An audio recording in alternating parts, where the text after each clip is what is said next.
International, and I'm going to let you guys take it away, Suns fan and Synderen. Thank you, BSJ. We have game number 3, LGD versus T1. You just heard BSJ break it down, Synderen.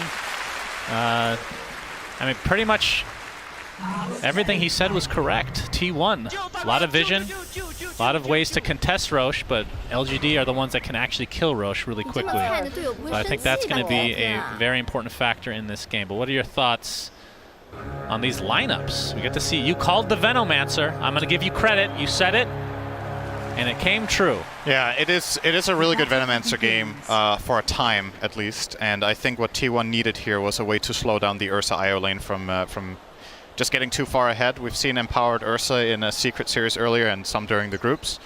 My concern outside of that, I think T1's laning stage should be really good. I think their lanes are very nice. Like the Veno ET lane is very strong bottom against Ursa +1. Yep. They're even starting as 3 right now, leaving Savage alone up top, 23 Savage on the Spectre. This is not going to be how they keep their lanes, of course.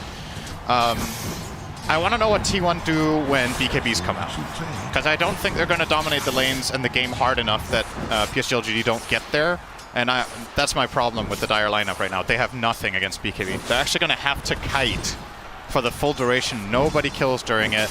All you have is a little bit of right-click from Storm and Spectre, unless your Elder Titan somehow finds the most amazing Astral Spirit in the fight. So I think, as far as, you know, the metagame between these two teams with how they play overall in terms of tempo, how late they want the games to go, I do like LGD's prospects after 20 minutes. So I think the challenge for T1 here is to get far enough ahead that they can handle that stage of the game. So all about the BKB timings for PSG.LGD. And yeah, you're right. We've seen that Empower Ursa kind of just snowball. That's the one thing that Ursa kind of struggles with is farm, and when you can give him Empower. I mean, there's even a time where Ursa, no first blood this time. As Zephyr is going to get skewered back into the tier. Oh, no! So first blood technically goes the way of T1. A little bit of miscommunication, but a little gift. Oh, you don't see that every day. That's funny. I'll say it. That's funny. So Zephyr getting first blood, he gets full Tranquil boots off of this on his Elder Titan. Is going to make his way down toward the bottom lane. Y doesn't get anything except a long, slow walk up to top. Faith Beyond, I think, got about half the gold of that kill, roughly. Is eyeing up a Helm of the Dominator. Cuckoo bottom. Yeah, in a bit of trouble here. He's going to get right-click a couple more times. The Echo Stomp comes through, but Ame looks to be just fine. Although Zephyr, that's a lot of damage. He's going to try to Earthshock to safety, and you can see just ticking away slightly thanks to Cuckoo. Very, very annoying here to deal with, as has been his trajectory in Dota history, action. Of course, some changes made to him recently. Poison Nova doing percentage-based damage, so technically scales better than he used to. I mean, how much of a difference has that made from the games that you've seen from Veno in this patch? It's one of those things that's hard to see, right? Because the damage is so slow. It's like, it's not really noticeable until you look at the post-game and compare it to like similar games historically. I don't remember the exact numbers, but for the most part, especially when you reach the mid-late portions of the game, even against agility heroes, the new Poison Nova is better than the old one, but it's primarily tanky heroes that suffer a lot more. And there aren't that many specifically high health heroes in LGD. I think the Venomancer is more about the vision and the lane power that it would bring, the reason they picked it this game. Unfortunately for Cuckoo, he's not really pressuring the IO Ursa that much just yet, but level 3 is a big turning point for Veno usually. Get a lot more damage on that Poison Sting. A skill that has a very special scaling, actually. I find it very unique the way it scales in 3 aspects like this: duration, DPS, and slow with every skill point. So effectively, you know, most skills in Dota scale in a linear fashion. Yep. This is very different. It gets so much better on level 3 and 5 for the Venomancer, obviously level 2 and 3 on the skill, compared to level 1. So for comparison, level 1 is 36 damage, level 2 is over 100, and level 3 is Why don't we go through every skill in the game? You can read the tooltips. Sure. Which are available. All right. Going to the menu. First the hero beauty is Adam. Missed point. You guys can't see, but he actually opened up the Heroes tab. You can see everybody's really happy either with the pause being unpaused now or Cinderin stop talking. Not sure. We'll have to find out another time on this segment of Cinderin +1. Or -1, depending on your perspective again. White, Thunder Strike from Whitemon. Looks like Carl's going to secure the Water Rune for himself. Already queuing up the Orchid, which obviously no big surprise. Pretty much the standard. As you can see, Zephyr preventing Nothing to Say from getting the second Water Rune, so Carl gets a double whammy this time around. Yeah. And look at the CS, 26-7 to the 22-4. Talked, I mean, the draft panel kind of discussed that matchup overall. Do you think that, I mean, Ember seems to be doing pretty decent, all things considered. It's I would say it's a slightly Storm-favored lane overall. Not by a lot. What Ember's going to do is exactly what Nothing to Say is doing here. Oh, why? Actually gets spike. the spike. He actually runs right back into it. Hex to follow. TP is going to be canceled because that is a super easy kill for LGD. Kill. Yeah, so what Ember does in this lane is we're going to see a glimpse. I think Faith Beyond will be okay here. I've never heard that before. Okay, you might be right. They're out of Madison, and surely he can't die. You're right. It was very close. He only had 310 health left, Suns fan. That was very close. Is very tanky. The crowd goes wild. I mean, he's sick escape. He's part rhino. I'm pretty sure that's the lore. So very thick skin, very thick boy. So what I was gonna say was Ember against Storm in mid. What Ember will generally do is he will max out Sleight of Fist. And try to harass the Storm back that way. The problem with going max Flame Guard is that you can still get it broken too easily by Storm's Overload and Static Remnant charges, and at that point, you have stifled your ability to go and gank other lanes by maxing Flame Guard over Sleight, which is clearly the stronger offensive build in most situations. So I do like to see this build coming out from Nothing to Say, and yeah, that kill from Lion helps a lot. As far as T1 goes, they're still doing great on CS, both top and mid, but bottom, Echo Stomp's Cuckoo. not going to connect. Ame gets a couple right clicks off on Cuckoo, which is always scary when you're a big bad bear. It's top lane. Oh, why? Looks like he's going to try to deny himself, but 23 Savage with, the Arcana kill streak. Good to see. Very good. They're making progress on that. Probably has like 1,000 more games to go before unlocking it. Very good news for T1 here that 23 Savage is top net worth on Spectre. This hero is crazy when it is ahead. I want to say, just as a gut feeling, maybe one of the highest win rate carries of all time when it's top net worth at like minute 20. It's just crazy how well Spectre scales in a lot of games. Well, to be fair, it did used to farm really poorly. Yeah. So if it was top net worth at that point, then that's a little different story than nowadays. It's still a lot worse than most carries at farming, though, right? Like it's still slower. The Falcon Blade build-up and the better dagger jump in from Storm, but it looks like Cuckoo wants to play as well. Trying to turn this around on the bear. Beautiful impale from Y, but results in the same ending, which is Ame Dunzo. That's a lot of damage! Gets destroyed as well. Double kill for Nothing to Say. It's going to be a back and forth action as 23 Savage pops the wand. As Nothing to Say still has the Flame Guard applied, and another beautiful Sleight of Fist as a triple kill for Nothing to Say. Looked really bad for LGD. Yeah, that was a great Nothing to Say. Great Play. rotation. T1 with a very, very good one there, but damn, that Spirit Bomb from Nothing to Say. Triple Remnant, I think that was, into 4 heroes. Double damage rune and Sleight. Ooh. It's just not fair, you know? Why do you have to have a double damage too? He's just better. Whitemon.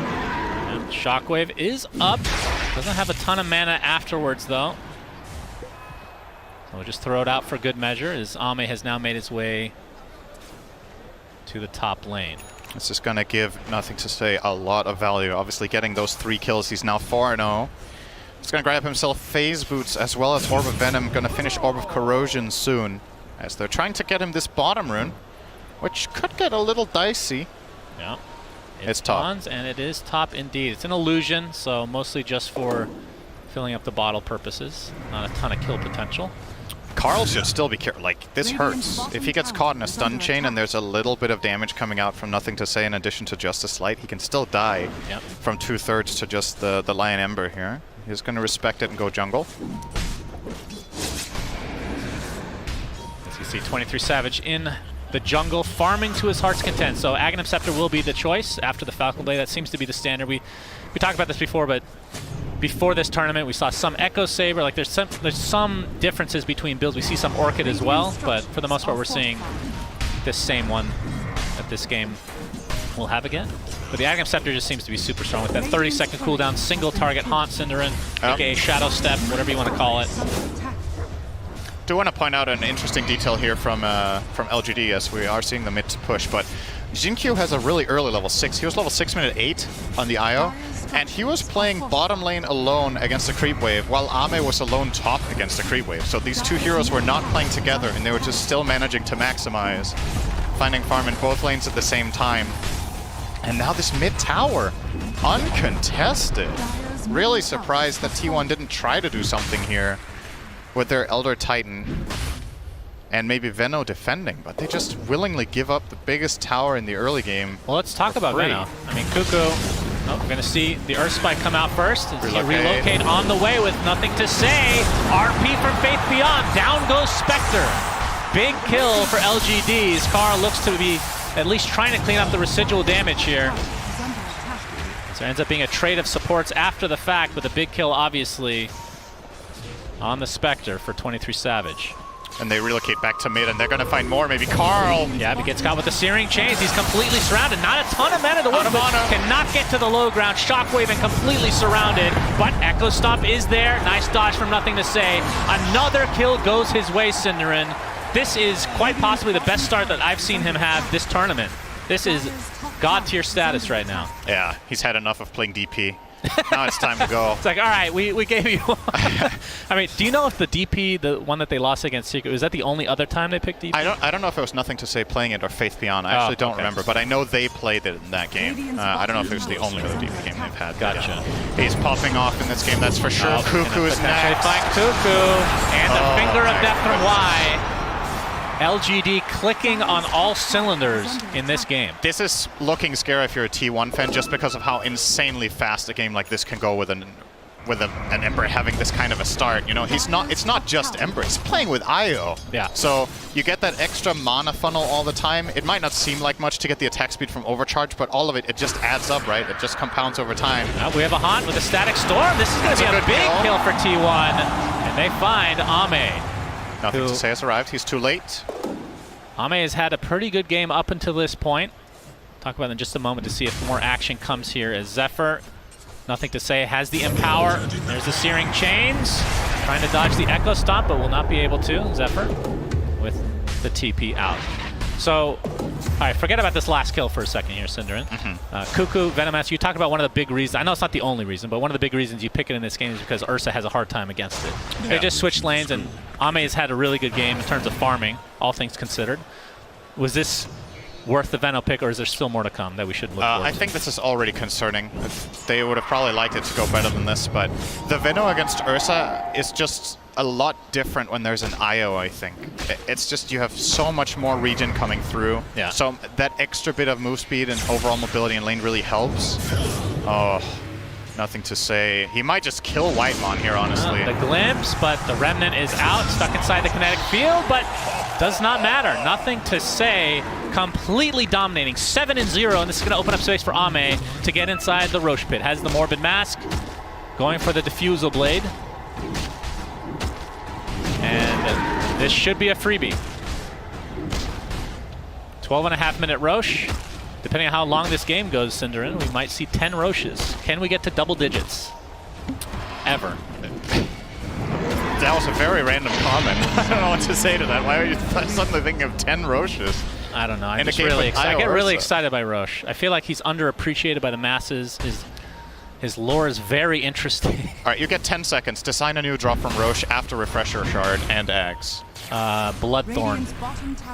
That's not a new design, you're just putting an item on it. Well, that's what's already being put. All right, Refresher droppings. Okay, what does it do? It's like a worse version of a shard. Why would the 5th one get that? But then if you get all 3, Ags, Shard, and Ag Shard dropping, it becomes Exodia. Okay. Which is like a Mega Ags. Okay. A Gaben level spell, if you will. You cannot complain about any of my suggestions ever again. Great. Spirit Vessel on Cuckoo. I can't do worse than. I actually can't come up with anything worse. So that's what we thought about the Aghanim Scepter on Lycan. But Slax is a genius. So Cuckoo has a Spirit Vessel Syndrome, but like you said, I mean, he doesn't have any charges. That's definitely an issue. Hasn't really been participating in a ton of fights right now. This bottom tower looks to fall. Oh, Carl might be in some trouble. Do they have the damage? Absolutely. With the Finger of Death and the nice setup continuing to happen with nothing to say's chains. Again, Carl's voice line usage is just not, like, you just got burst. Why do you love it? I think... I'm pretty sure he just randoms whatever voice line. Yeah, he uses whatever, of course. It's just funny that there seems to be an emerging pattern of Carl's voice lines just not necessarily fitting the situation. I guess that's a good way of keeping morale high, you know, laughing at your own misery a little bit. Yeah. That one fits a lot better. Yeah, that's I like a little that. better. Yeah. He had to search for. He probably just binded that now, just to make sure he could use it. Did you say binded? Bind it. Oh. I was just like, do I have to lecture you about verb inflection once again now? All right. Diffusal picked up by Ame. I'm just going to ignore. That's an old school one, actually. You're going to ignore your insult again. Yep. Nothing to As say. You do. You never learn from it. Just creating so much pressure for T1. It's going to be a smoke move here, I think. This would be if they could find nothing to say right now, this would be pretty big because he's getting close to finishing BKB. See why, but yeah, the Plague Ward's giving that vision. Spectral Dagger comes out. Nice little detail with the perch creep, by the way. Will be very helpful against Venno. Yep, that's true. Have the little Satyr Banisher is going to follow them around here, being controlled by Faith Beyond, or well, whoever he has shared control with, of course. 2.5 minutes with the Aegis. I mean, what is LGD, what's their timeline here? This is a lineup that wants to finish earlier, I would assume. They don't want Spectre to get ultra late game? It depends. Like, if you have this strong map control and you keep pushing all the lanes and you find kills frequently, I don't think your lineup is severely worse late game. You have 2 melee cores that use Empower, BKB piercing stun from the Magnus. Yeah. Lion is always going to be a late game wildcard hero because of how strong disables just are. And IO, one of the best late game supports too. So I'm not really too I don't think LGD should be too concerned with it. On paper, Storm Spectre look amazing. Venno often falls off kind of at some stages, and unfortunately for Cuckoo, he hasn't really ever had a massive impact in the game yet. Well, yeah, it just hasn't been any fights yet, which, to be fair, there hasn't really been an actual team fight. It's been kind of this scattered, I mean, nothing to say, is just all over the map, essentially, with the IO support. Yeah, and he has the BKB Orb of Corrosion, right? So you can really tell that LGD have an understanding here of what is the one problem we have is if we get caught by spells. Yep. So a lot of the times Ember's in this position will not go for the straight BKB, but get like a Maelstrom or another build-up item. But it feels like he has enough damage with just the Empower and the Orb of Corrosion, and with this BKB, he's honestly invincible. If he gets it off, he's never dying while that's running to this lineup. So, kind of enter God mode there. And with this Aegis, I mean, I'm guessing there's no pressure from LGD to try to use this Aegis in any specific way. Just continue with map control, try to get some objectives, but you don't have to go ham, so to speak. Of course, Spectre is getting close to Ags here. You think they're going to try to do something with this 40-second timer? Maybe if they find a fight bottom and the relocate here, they could consider diving tier 1, but I don't think tier 1 is even going to give them a fight for that tier 1 tower. I think it's just going to concede it here. They know that they're in a very disadvantageous position right now. And once Aegis is out, you have a little bit more of a clear plan, I think, for how to fight. Whitemon, going to get pod stop. Yep, White gets off the Earth Spike, and Ame doing the... although Jin Q takes it. All right. They still have relocate on him. Okay. Yeah, pops a BKB. TP's coming as well. Cuckoo gets off a Gale, not really going to hit anything. But I mean, that's actually pretty big. They force out that big BKB charge for nothing to say. That was a great disengage from T1. They get the BKB, they back off. They also got the relocate, and the Aegis also expired there. So, nicely done. Kind of weaving around the fight. But at the same time, also a little bit concerning that you have this lineup and you feel like you can't fight, right? Yeah. You really want to fight with these heroes. Oh, 21 Savage. Boy. He's being eyed up by Y. Yep, there's the Earth Spike to start things out. Ame on the way. And just going to burst him down. Finger of Death gets the finishing blow.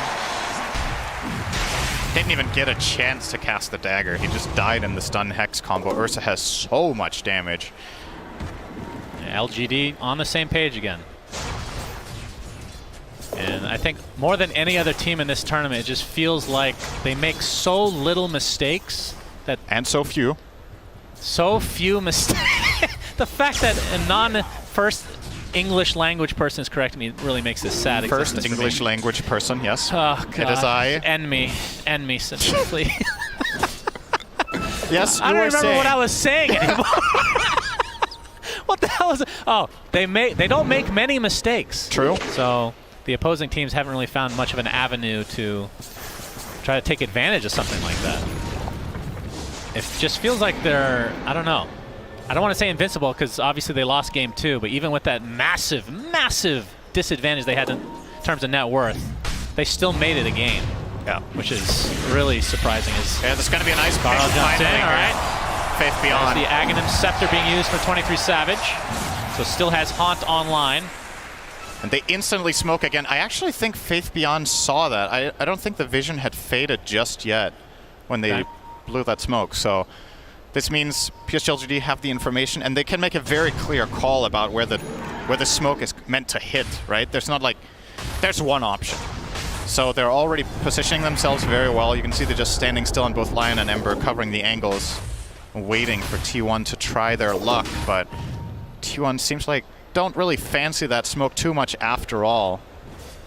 Kind of just not going to do anything with it, except did they even place any vision with it? I don't think so. So kind of ultimately just a full-on wasted smoke of deceit there, unfortunately. Aside from the fact that, well, LGD were standing still for a little bit as well. So yeah, you traded off looking at each other. The good thing about that kill, though, is T1, they finally have some Spirit Vessel charges, Cinder, and so something to use against That's true. the Jin-Q Io, who he does have a mech. We'll see if he gets something to try to dispel. I mean, he could go Greaves, I guess, to try to dispel the Spirit Vessel charge. Not sure if that's even in the more than likely going right Lotus, now. I think, if he wants that. It's probably what happened to better Greaves? value. We're not seeing that nearly as much these days. Yeah. Can't remember what the nerf was now. Putting you on the spot, Cinder. What are Greaves? That's true. All right, Faith Beyond company smoked up. You can see Ame has just picked up his BKB. As speaking of that, Nothing to Say pops his second charge. So another good bait from T1. All right. Get it. Yep, no skewer this time. And we are at the 21-minute mark, so Shard can be picked up for anybody in the game. And we obviously saw the impact of that, even though they ended up losing from Faith Beyond with that Magnus.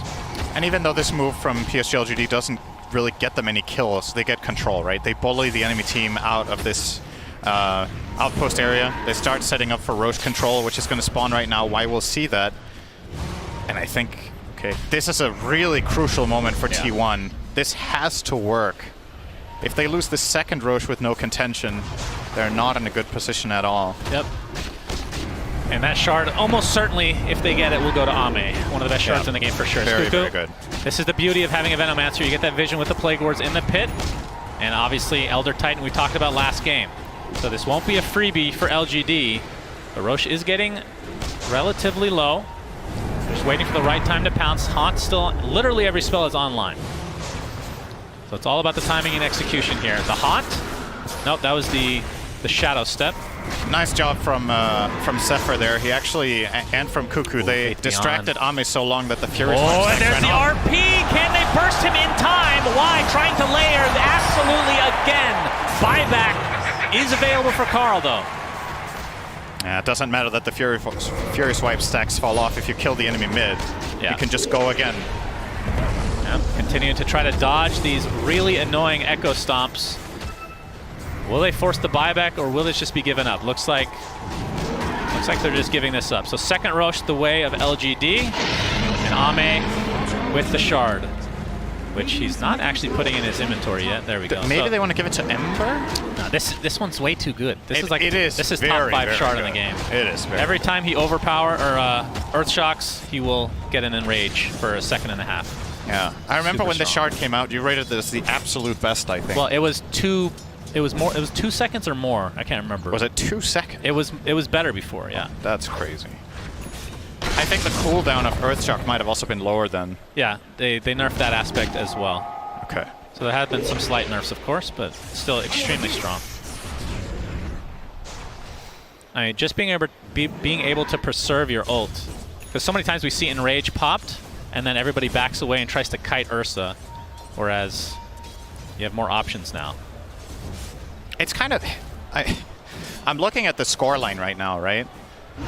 Wait for it, Cinderman. Static Storm after the ult. All right. Looks like they're going to try. Well, they actually use the Shadow Step, but Whitemon gets out in time, just barely. So they force out a ton of TPs for LGD.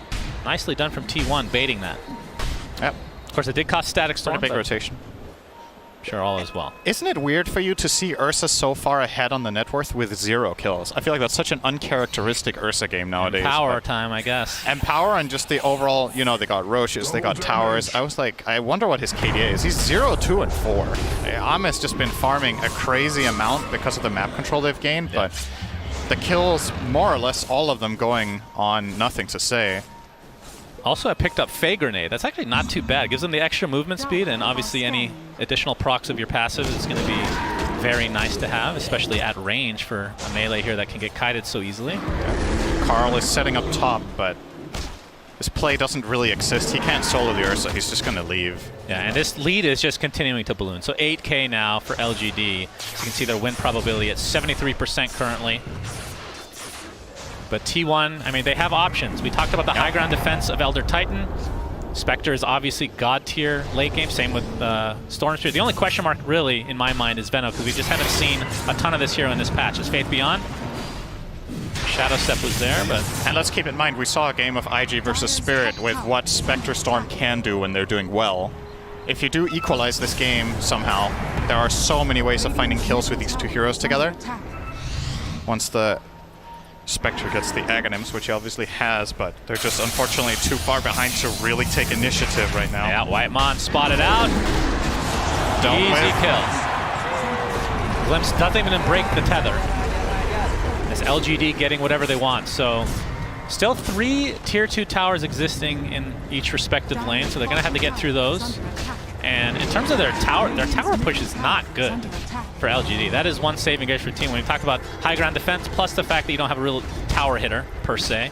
Yeah, it is going to take a little bit long.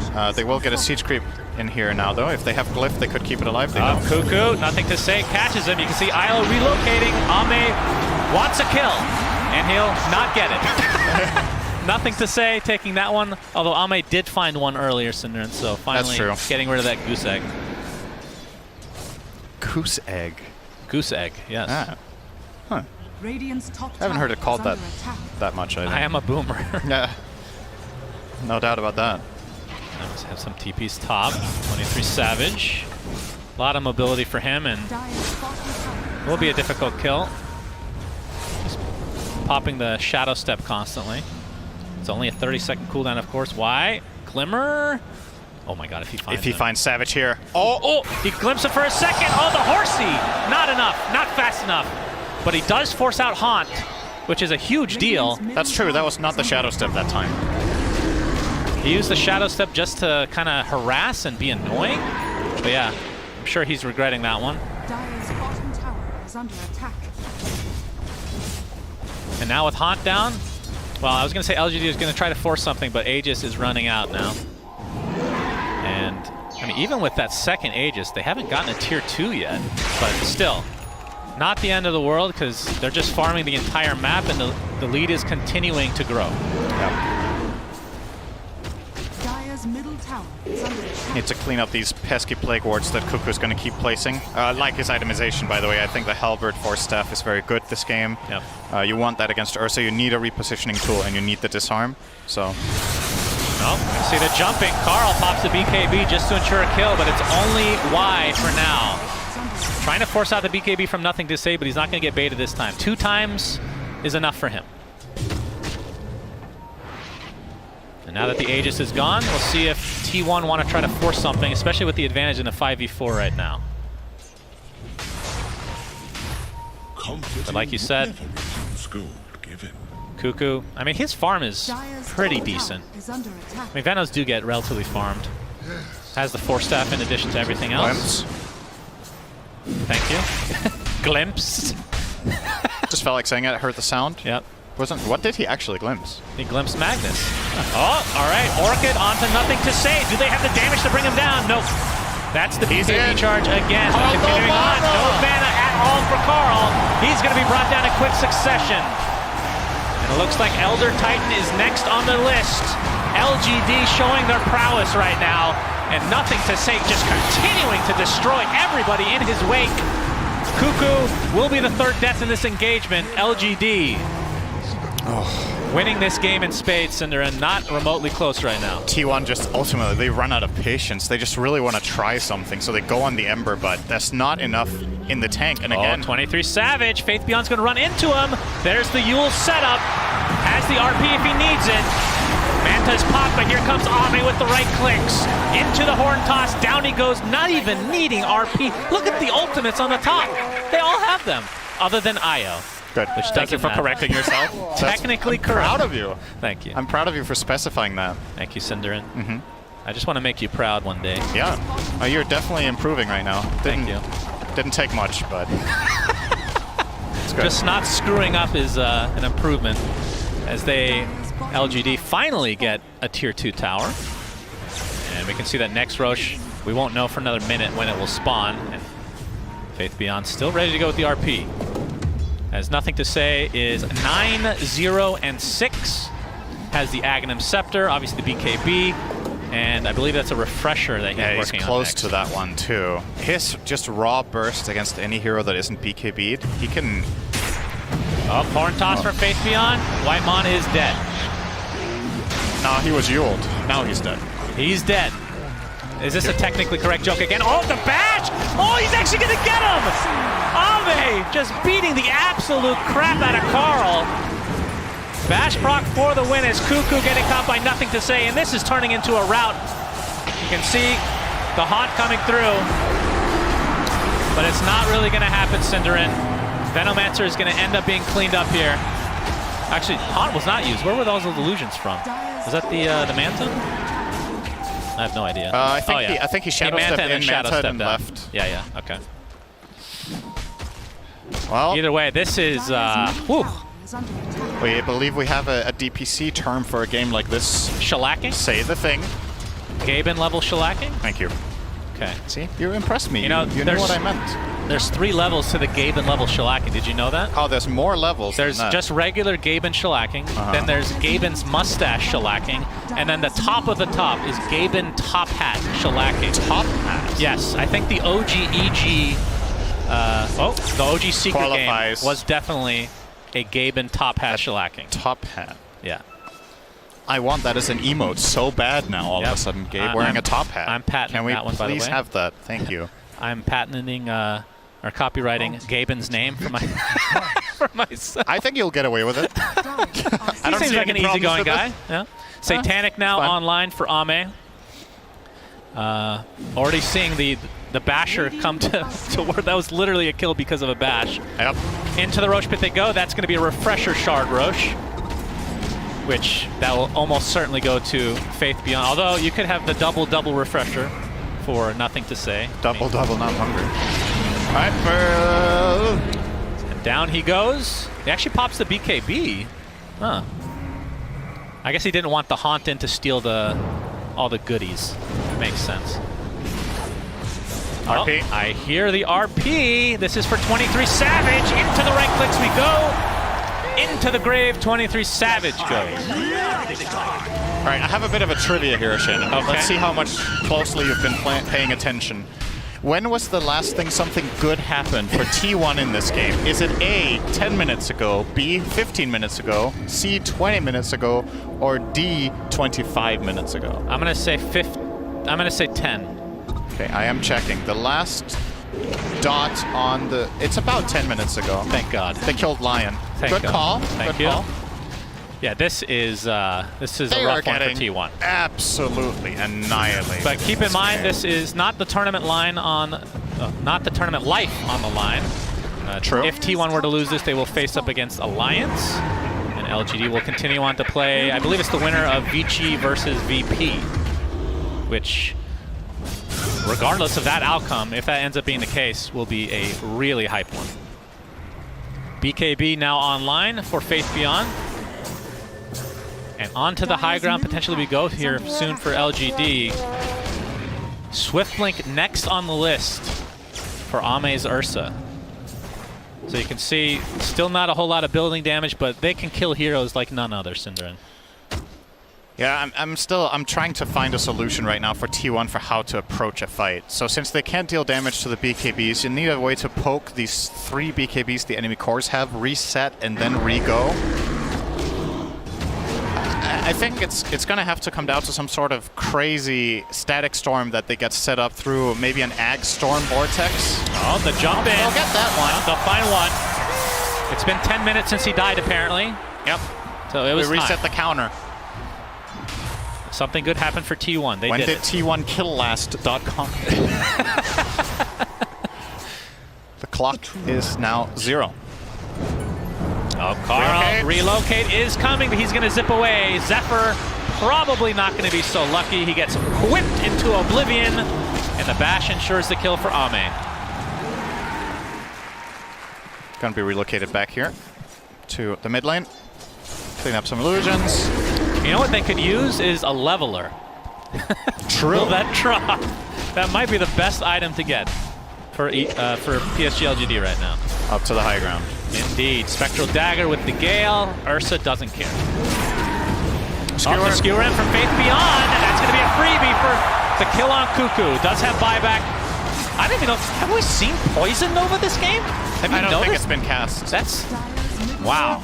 Unreal. I'm glad we theory crafted whether it's better than before. Right now it's the same, I guess. Yeah. It looks like they'll get this Rax, and T1, without the Elder Titan, this will be difficult to defend, even with... Oh, the tether! All right. Tether stun comes through with the bash. Carl takes the tumble. So that's the shard online for the IO. Oh, that is truly unfortunate. Earth Splitter comes inside the Static Storm, but the bash inside as well. It's enraged with the BKB. Ame super healthy. Just going to focus on the buildings now. That is very unfortunate for T1. Great pickup by Jin-Q. There's the Searing Chains. All right, into the skewer. This is going to be a dieback for Cuckoo. And LGD absolutely crushing their way to a Game 3 victory here. 5 versus 3, as we see the Shadow Step come out as well, but Zephyr is dead. Still has buyback. Now more buildings to go for LGD. 45 seconds with the Aegis. And again, their building damage is quite bad, but there, again, the skewer with the Horn Toss setup. Do they have enough to actually take out 23 Savage? Indeed. He does have buyback as well, though. Faith Bell will be fully healed by the cheese as well, so... It almost looks like PSG.LGD haven't even been fighting yet. They have full resources on every hero except Lion, missing a little bit of mana, pretty much. And that is 2 full sets of racks down. Aegis. Are we approaching the top half? This is maybe mustache level. Mustache level. Yeah, this is mustache level. I mean, they do have 9 kills, so... Notice the voice chat line being used by Cuckoo there. Nothing touches the heart like my Venom. Arguably, your Venom doesn't touch anything, rather. Yeah, I would like to see the Poison Nova used at least. One Poison Nova before it's over, please. Yes, Let's go. The jump in. Io's taking a lot of damage, but they're turning it on to Carl instead. He pops BKB, zips away to safety. Nothing to say, trying to pursue. Meanwhile, Ursa just eating everybody alive. GG is called. Poison Nova not cast. And LGD take Game 3 in very, very convincing fashion. And this is the team that we've been seeing throughout the entire group stage. And